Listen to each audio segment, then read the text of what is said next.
قیامت قائم ہونے سے پہلے دجال بھی آئے گا، حضرت عیسیٰ علیہ السلام بھی آئیں گے، حضرت مہدی بھی آئیں گے، سورج ایک دفعہ مغرب سے نکلے گا، یاجوج ماجوج ظاہر ہوں گے۔ کچھ قیامت کی علامتیں تو ظاہر ہو چکی ہیں، حدیث میں آتا ہے ارض حجاز سے ایک آگ نکلے گی جو اونٹوں کی گردنوں کو روشن کر دے گی، یہ 7ویں صدی ہجری میں یہ آگ نکل چکی ہے، تقریباً محدثین کا اتفاق ہے۔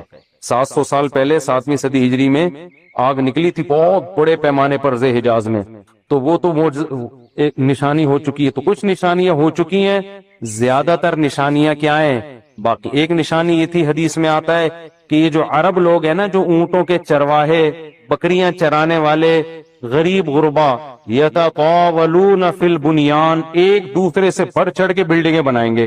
تو عرب میں جو اونٹ چرانے والے، جو ان میں جو کرپٹ لوگ ہوتے تھے، وہ تو حاجیوں کو لوٹ کے گزارا کرتے تھے، پاؤں میں چپل نہیں ہوتی تھی، حفاتن عوراتن عالتن، حدیث میں آتے ہیں ننگے پاؤں ننگے سر لوگ، ننگے بدن لوگ، ایسا نوٹ چھاپیں گے، ایسا پیسہ آئے گا کہ بلڈنگوں پر بلڈنگ۔ تو یہ تو دبئی میں، آپ شارجہ میں دیکھ لو، سعودی عرب بھی بنا رہا ہے، ایک بڑا شہر آباد کر رہا ہے، اور برج خلیفہ اتنی بڑی بلڈنگ بنا دی کہ اس کو آدمی دیکھتا ہے تو ٹوپی سر سے گر جاتی ہے اس کی۔ تو یہ بھی قیامت کی علامت تھی جو پوری ہو چکی ہے۔ تو کچھ علامتیں تو پوری ہو چکی ہیں، لیکن بڑی بڑی بہت ساری علامتیں باقی ہیں۔ تو جن میں ایک بڑی علامت ہے، سب سے بڑی علامت دجال کا ظہور ہے، حضرت عیسیٰ کا آنا ہے، امام مہدی کا آنا ہے، یاجوج ماجوج کا نکلنا ہے، سورج کا مغرب سے نکلنا ہے۔ بات آ گئی ہے تو ایک دلچسپ بات کیا ہے، آپ نے قیامت کی پہلی علامت بتائی کہ باندی اپنے آقا کو جنے گی، یعنی لونڈی اور غلام سے جو بچہ پیدا ہوگا وہ ماں کا بیٹا کم اور ماں کا باپ بولو زیادہ، ماں کا مولا اور ماں کا آقا زیادہ ہوگا۔ غلام کی مثال نہیں دی کیونکہ غلام مرد ہوتا ہے نا، اس پہ تصرف تھوڑا سا پھر بھی کم ہوتا ہے، یعنی وہ آپ کی ملکیت میں ہوتا ہے لیکن اس پہ کنٹرول کم ہوتا ہے کیونکہ آدمی ہے۔ جب عورت آپ کی ملکیت میں ہوتی ہے، لونڈی، اس پہ وہ تو کمزور ہے نا، اس پہ کیا ہوتا ہے آپ کا تصرف زیادہ۔ تو جو مکمل غلام اور باندی تھی وہ جب جنے گی جس نسل کو، تو ہونا تو یہ چاہیے تھا کہ جس نے جنا ہے اس کا مقام اونچا، لیکن جس کو جنے گی نا وہی اس پہ کیا کرے گا۔ یعنی ماں کا تو ایسا حق ہے نا، ماں کو تو ساری دنیا جانتی ہے نا کہ ماں نے کیسے گود میں پالا، کیسے جنا، اور لوگ ماں کے تانے دیتے ہیں نا۔ حضرت موسیٰ علیہ الصلوۃ والسلام نے جب حضرت ہارون کی داڑھی پکڑ کے کھینچی ہے نا، جب حضرت موسیٰ علیہ السلام کوہ طور پہ گئے تورات لینے، پیچھے بنی اسرائیل نے بچڑے کی عبادت شروع کر دی۔ ہارون علیہ السلام کو نگران بنا کے گئے تھے کہ ذرا ان کی حفاظت کرنا، بڑے نالائق لوگ ہیں، دائیں بائیں نہ ہو جائے۔ تو جب واپس آئے تو دیکھا کہ وہ کیا کر رہے ہیں، بچڑے کی عبادت۔ تو حضرت موسیٰ کو سب سے پہلے غصہ کس پر آیا؟ حضرت ہارون پر۔ اپنے بھائی کی داڑھی پکڑ کے کھینچی کہ ما منعک اذ رأیتہم ضلوا، یہ گمراہ ہو رہے تھے، آپ نے روکا کیوں نہیں؟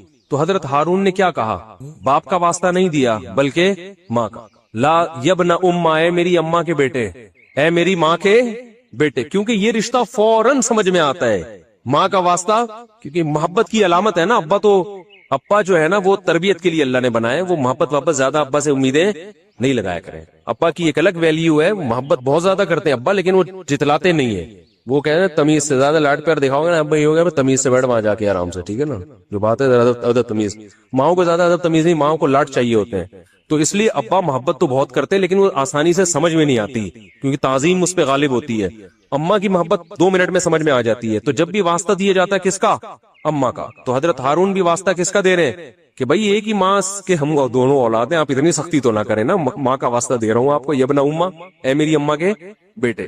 تو ماں جو اتنا قریبی رشتہ ہے، جس کی محبت سب کو سمجھ میں آتی ہے، اس کو غلام بنا لینا تو یہ کھوپڑی میں آنے والی بات نہیں ہے۔ لیکن حدیث میں کیا آتا ہے؟ قرب قیامت میں بیٹا کیا ہوگا؟ ماں پہ حکومت کرے گا، بیٹا ماں پہ حکومت کرے گا۔ تو ہونا تو یہ چاہیے تھا کہ جو جنے، وہ جس کو آپ جن رہے ہیں وہ گویا ایک قسم کی لونڈی غلام ہو، ماتحت ہو، لیکن الٹا حساب ہو رہا ہوگا۔ تو یہ بھی پتا چل رہا ہے کہ ادب مارکیٹ سے کیا ہونا شروع ہو جائے گا؟ شارٹ۔ مطلب حدیث کا یہی ہے کہ چھوٹے جو ہے نا وہ بڑوں کی جگہ ہو جائیں گے، اور بڑے، اور یہ خدا کی قسم آج اپنی آنکھوں سے میں دیکھ رہا ہوں، زیادہ تر لبرل لوگوں کے گھروں میں دیکھ رہا ہوں، دیندار گھروں میں کم۔ باپ اور ماں اپنے بچوں کو اسکولوں میں 15-20 ہزار روپے فیسیں دے کر بدتمیز بنا رہے ہیں باقاعدہ پیسوں کے ذریعے، یعنی اسکولوں میں پڑھا رہے ہیں، ماڈرن اسکول ہیں، اور بہت ہی ماڈرن قسم کے اسکول جن میں مذہب نہیں ہے, بچہ انگلش میں انگلش بہت اچھی بول لیتا ہے, اور ٹھیک ٹھاک فیسیں دے کے کیا کر رہے ہیں, اپنی نافرمانی پیسے دے کے سکھا رہے ہیں. آج بھی میرے پاس ایک کیس آیا, کسی کو نہیں پتا چلے گا کس کی بات ہو رہی ہے. ایک صاحب نے کہا میں نے اپنی بچی کو ایڈمیشن کروایا, میں 20-20 ہزار روپے فیسیں دے رہا ہوں, اور وہ چرس پی رہی ہے, وہ پتہ نہیں کتنے کتنے لڑکوں سے دوستیاں لگا رہی ہے. تعلیم کو فوکس کرنے کے چکر میں تہذیب کا بیڑا غرق کر, یعنی گویا کہ پیسے دے کے باقاعدہ کیا جا رہا ہے, اپنے بچوں کو خراب کیا جا رہا ہے. تو جنا بھی خود, احسان بھی خود کیا, اور نکلا کیا رزلٹ, وہی آپ پہ کیا کر رہا ہے حکومت, وہ آپ کی ایک بات ماننے کے لیے تیار نہیں ہے. تو یہ وہ دور ہے جس سے ہم گزر رہے ہیں. تو اس میں بھی ادب کی تلقین کی گئی ہے. جب کچھ اس طرح کے لوگ آتے ہیں نا میرے پاس, کہ باپ بیٹا بیٹھا ہوا ہوتا ہے اور باپ اپنے بیٹے کی شکایتیں کر رہا ہوتا ہے بڑے دھیمے لہجے میں کہ بچے کو غصہ نہ آ جائے, اور بیٹا جواب دے رہا ہوتا ہے بڑی اونچی آواز میں. یہ میں نے بہت دیکھ لیا ہے, بہت دیکھ لیا اپنی زندگی میں. اس سے مجھے فوراً وہ حدیث یاد آتی ہے کہ اس کو باپ ہونا چاہیے اور اس کو بیٹا. باپ کو یہ ڈر لگتا ہے کہ یار اب میری اولاد ہے, یار میں کوئی اونچی آواز سے وہ سخت ایک دم میٹر نہ گھوم جائے. دیکھو یہ اولاد کے نالائق ہونے کی علامت ہے کہ آپ نے اپنے باپ کو یہ اتھارٹی نہیں دی ہے کہ وہ آپ کو ڈانٹ سکے. اگر آپ کا باپ آپ کو ڈانٹتے ہوئے گھبراتا ہے نا, خدا کی قسم یہ باپ کے خراب ہونے کی دلیل نہیں ہے, یہ اولاد کے خراب ہونے کی دلیل ہے. یہ اولاد کے خراب, وہ ڈر لگتا ہے اس کو کہ یار کچھ بول دوں تو ایسا نہ ہو ناراض ہو جائے. میں نہیں کہہ رہا اولاد پہ بیجا سختیاں کریں یا خام خام میں ڈانٹ ڈپٹ کرتے رہے, اس سے تو ڈپریشن کے مریض بنتے, ماں باپ ظلم بھی کرتے. اس پہ میں انشاءاللہ بیان کروں گا کہ میرا ارادہ ہے, میں نے جو سینٹ میں بل پیش ہوا نا کہ ماں باپ کو اولاد پہ ہاتھ اٹھانے کی اجازت نہیں, شوہر کو بیوی کو ڈانٹنے کی اجازت نہیں, تو یہ بالکل خلاف ہے. لیکن اس کا ناجائز فائدہ بھی اٹھایا جاتا ہے. تو ماں باپ کو بلا وجہ اولاد پہ ہاتھ اٹھانا شرعن جائز. آج ایک صاحب بحث کرنے لگے کہ مجھے اجازت دی ہے شریعت نے کہ میں اپنے بچے کو تھپڑ مار سکتا ہوں. میں نے کہا آپ کو اجازت شریعت نے نہیں دی ہے کہ بلا وجہ آپ اپنے بچے پہ ہاتھ اٹھائیں, اور خاص طور پہ نابالغ پہ. نابالغ کے حقوق اسلام میں بہت زیادہ ہیں. ماں کو اجازت نہیں اپنا غصہ کسی اور پر ہے نکال کس پہ رہی ہے. میں نے ماؤں کو دیکھا ہے طبیعت خراب ہے, جھنجلا رہی ہے, بچے کو پڑھ کے طبیعت سے کوٹ دیا اس کو, وہ بیچارہ. بعض بچے ماں کی چنگیز خان جیسی مائیں ہوتی ہیں, وہ بچے ٹھٹر ٹھٹر کے ان کی جو گروتھ ہے نا وہی رک جاتی ہے ان کی. اتنا سختی کا ماحول انہوں نے گھر میں دیکھا ہوتا ہے. تو یہ نہ باپ کے لیے جائز ہے اور نہ ماں کے لیے. تو اس میں علماء کے واقعات بھی سناؤں گا کہ اپنی اولاد کو مارنے سے پہلے کیا ان کے اصول تھے کہ ہم زیادتی نہ کر بیٹھے. خلق من الماء بشرا, اللہ کہتے ہیں تمہیں اللہ کی قدرت سمجھ میں نہیں آتی. ایک غلیظ پانی سے انسان کو بنایا میں نے, اس پانی کو دیکھو, اور بنا کے کیا فجعلہ نسبا وصہرا, اس کو 2 خاندان دے دیے, ددیال نلیال, اور بلوغت کے بعد ایک خاندان دے دیا سسرال. اتنی بڑی عزت دے دی اس کو, خاندانوں میں پیدا کیا. اس کی خوشی پہ ددیال نلیال بھی خوش ہوتا ہے, سسرال بھی خوش ہوتا ہے. اس کے رونے پہ ددیال نلیال بھی روتا ہے اور سسرال بھی روتا ہے. ایک پانی کو اتنی عزت آٹومیٹیکلی اب بولتی بند نہیں مل سکتی. لوگ کہتے ہیں نا بولو نہ بولا نہیں بولا کرو, آپ خود ہی بول لیا کریں تاکہ میں بولو نہ نہیں بولا کرو, سینٹنس مکمل کر لیا کریں. ایک غلیظ پانی تھا, کوئی کہہ سکتا تھا ایک ایسے پروسیس سے اس کو بھی گزارا جائے گا, ایک ایسی مشین میں کہ یہ چودھری اور وڈیرا بنے گا, ٹھیک ہے نا, یہ سائنٹسٹ بنے گا, اور یہ ایک سیاستدان بنے گا, یہ ایک بڑا آدمی بنے گا, یہ ملینئرز بنے گا, بلینئرز بنے گا, اور پھر اس کا ایک خاندان ہوگا. اس کو تنگ کرو گے, اس کا باپ بھی آئے گا, ماں بھی آئے گی لڑنے کے لیے, پورا پیچھے خاندان ہوگا, اس کے رونے پہ خاندان روئے گا. پھر اس کا ایک, اللہ نے تو ایک سسرال کا ذکر کیا, میں نے اس آیت کی قدر کرتے ہوئے میں نے کہا جب سسرال اتنی بڑی نعمت ہے تو 4 ہونے چاہیے. تو میرے اوپر یہ آیت اور زیادہ فٹ آ رہی ہے. کیا خیال ہے بھائی کہ هو الذی خلق من الماء بشرا, اللہ نے ایک غلیظ پانی سے انسان کو پیدا کیا اور اسے نسب بھی دیا, اور 4 عدد نسب ایک دیا, اور سسرال کتنے دے دیے. اس سے پتا چلتا ہے, اس آیت سے پتا چلتا ہے کہ خاندان ایک بہت بڑی نعمت ہے, اور نعمت جتنی زیادہ ہو اتنا اچھی ہوتی ہے. پیسہ نعمت ہے یا نہیں ہے؟ تو کبھی کوئی کہتا ہے زیادہ پیسہ ایکچولی میں خرچ کہاں کروں, ایکچولی مینیج کرنا مشکل ہے. ابے لے آ, بعد میں دیکھیں گے کیا مینیج کرنا ہے اس کو. تو اولاد بھی نعمت ہے. یہب لمن یشاء اناثا, اللہ کہتے ہیں گفٹ کرتا ہوں بیٹے بیٹیاں, آنے دے, آنے کے بعد کرنا ہے کہ کرنا کیا ہے ان کا, آنے میں نہیں روکنا ان کو کہ گفٹ کم لینے, ہم نے گفٹ تو جتنے زیادہ آ جائیں, اس کے بعد پھر ان کا کرنا کیا ہے. تو بچے پیدا ہونے سے مت روکو, ہونے کے بعد پھر پلاننگ کرو.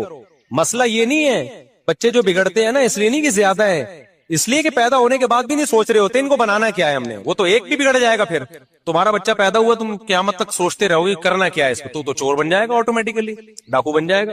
تو جو بگڑنا ہوگا تو ایک بھی بگڑے گا. اگر پلاننگ کر کے پیدا کرنے میں پلاننگ نہیں کرو, پیدا تو اللہ کی طرف سے گفٹ ہے, جتنا ہو اچھا ہے, لیکن جو پیدا ہوتے جائے اسی وقت ان کو انسان کا بچہ بنانے کی فکر بولو کرتے چلے جاؤ کہ بگڑے نہیں ہے. ایسا نہیں چرسیوں میں بیٹھ رہا ہے, ایک بچہ بھی چرسی میں بیٹھے گا تو چرسی بنے گا, 18 بچے بھی اگر بھائی انسانوں میں بیٹھیں گے تو کیا بنیں گے, انسان کے بچے بنیں گے. فیملی پلاننگ والوں نے تو بچے ہی روک دیے نا. تو نسبا و صہرا, قرآن کہتا ہے سسرال والا بنایا, تو سسرال بھی جتنے زیادہ ہوں اتنے کیا ہیں, اور نعمت ہے سسرال. آپ کسی, یہ تو مذاق کرتے رہتے ہیں, مذاق اڑاتے رہتے ہیں سسرال کا, دل بھی چاہتا ہے لیکن اب کیا کریں, مجبور ہے. لیکن ویسے کتنی عزت ہوتی ہے جب آپ کا ان کے گھر رشتہ نہ ہوا ہو, آپ جاؤ کوئی عزت دیتا ہے. جہاں آپ کی بات ابھی شادی بھی نہیں ہوئی, صرف رشتہ طے ہو گیا ہے, بھائی دولہا بھائی آئے ہیں, ان کا سموسے کا پوچھو, ایسا نہ ہو برا لگ جائے. آپ کو پتا ہے ادھر برا, ادھر اس کو ٹینشن دی, پارسل کدھر کرے گا, یہ بہن پہ جا کے پارسل کرے گا. یہ سسر کو پتا ہوتا ہے داماد کو ذرا سا ٹارچر کیا, میرے سامنے تو کچھ نہیں بولے گا, یہ پارسل کدھر کرے گا, بیٹی پہ جا کے غصہ نکالے گا. کیسی رسپیکٹ مل رہی ہوتی ہے دامادوں کو, کیا خیال ہے بھائی, بیٹھیے آپ آئیے, ورنہ کون گھسنے دیتا ہے یار. اجنبی لڑکی ہوتی تو عزت دار لوگ تھوڑی گھسنے دیں, بغیرت تو آتے ہیں, آجا بھائی لیٹ کیوں آیا, تو کب سے انتظار کر رہی ہے. بوائے فرینڈ جو ہوگا نا تو اس میں تو ابا آج کل پریشان ہوتے ہیں جن میں غیرت ہی نہیں ہوتی. تو قرآن کیا کہہ رہا ہے بھائی, یہ اس ٹاپک, یہ قرآن کہہ رہا ہے یہ آٹومیٹیکلی یہ ممکن کہ پانی کو اتنی عزت مل جائے, اس کے دنیا میں آنے سے پہلے اس کے خاندانوں کا انتظام ہو جائے, بلوغت کے بعد بھی انتظام ہو. یہ اگر آٹومیٹیکلی ہو رہا ہوتا تو اس کائنات میں اتنی بیوٹی, اتنا حسن نہیں ہوتا اس کائنات. یہی وجہ ہے کہ جو قرآن کے منکر ہیں وہ اس بیوٹی سے محروم. ان کے ہاں نہ سسرال ہوتا ہے نہ ددیال ہوتا ہے, ایک ننیال میں ایک عدد اماں رہ گئی ہے بس خالی ان کی, اور اس سے وہ جان چھڑا نہیں سکتے. ورنہ گورے کا بس چلے تو وداؤٹ اماں بچے پیدا ہوں, کلوننگ کے ذریعے, ٹیسٹ ٹیوب کے ذریعے, اماں کے رشتے سے بھی کٹا دے, بولو ریاست کے غلام بن کے رہو, بس تم اسٹیٹ کے غلام بنو, ٹیکس ٹائم پہ دے دیا کرو. وہ مجبور ہے, اماں سنگل مدر, سارا ان کا نہ ان کے یہاں سسرال ہوتے ہیں, نہ سالے ہوتے ہیں, نہ سالی ہوتی ہیں, نہ کزن ہے, نہ سب سیٹ اپ آہستہ آہستہ کیا ہو گیا, ختم. کیوں؟ اللہ کی آیتوں کا انکار کیا. تو اللہ نے خاندانوں کی جو محبتیں تھیں وہ چھین کے اس کے بدلے میں ان کو کتے پکڑا دی اللہ نے, کہ ان کتوں سے دل لگاؤ. فرانس میں بھی کتے پالے جاتے ہیں. میرا ویزا ریجیکٹ ہوا اس چکر میں یورپ کا. انہوں نے کہا ہمارا مذاق اڑاتا ہے. میں نے کہا مذاق نہیں اڑا رہا بھائی, آپ تو کتے پالتے ہیں, ماشاءاللہ کتنے اچھے لوگ ہیں آپ لوگ, کتے پالتے ہیں. ہمارے کتوں کا حال دیکھو. ابھی ایک واقعہ سناؤں, کتے پہ بڑا زبردست واقعہ ہے.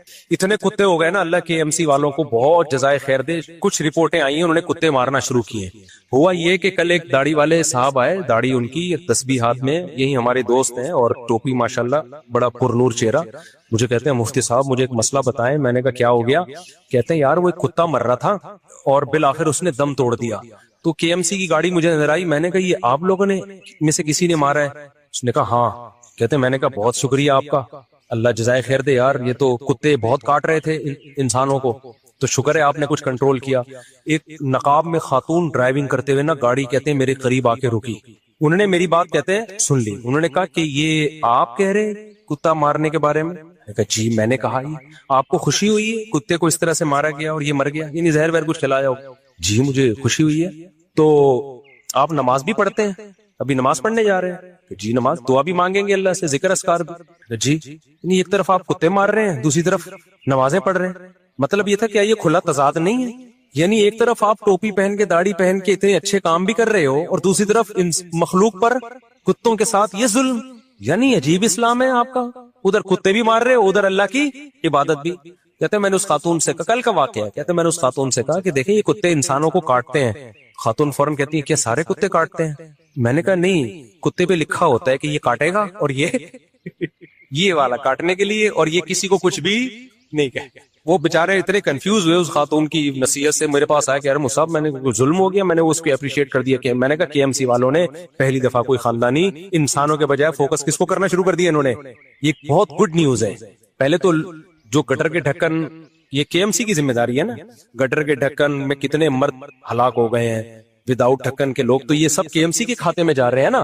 اور جو بجلی کے کھمبوں سے لوگ, بجلی کے کھمبے کراچی میں گلے ملتے ہیں آ کے, خود چپک چپک کے بندے مارتے ہیں بارشوں کے موسم میں, تو یہ بندے کون مار رہا ہے؟ تو کے ایم سی کے کھاتے میں جا رہے ہیں. اللہ کا کتنا فضل ہو گیا, اب انسانوں کو چھوڑ کر کے ایم سی نے کس کو فوکس کرنا شروع کر دیا؟ کتوں کو. گڈ نیوز ہے بھائی. اس سے زیادہ مجھے خوشی اس پہ ہوئی ہے. اتنے کتے یار, آپ کی سوچ ہوگی. ساری جو اینیمل لورز اور رینجیوز ہیں وہ آ کے وہ رکاوٹ بنتی ہیں. خیر بات کو جلدی سے سمیٹیں, نماز کا ٹائم ہونے والا ہے. تو اللہ میاں نے اس نظریے پہ بھی قرآن میں بہت رد کیا کہ اس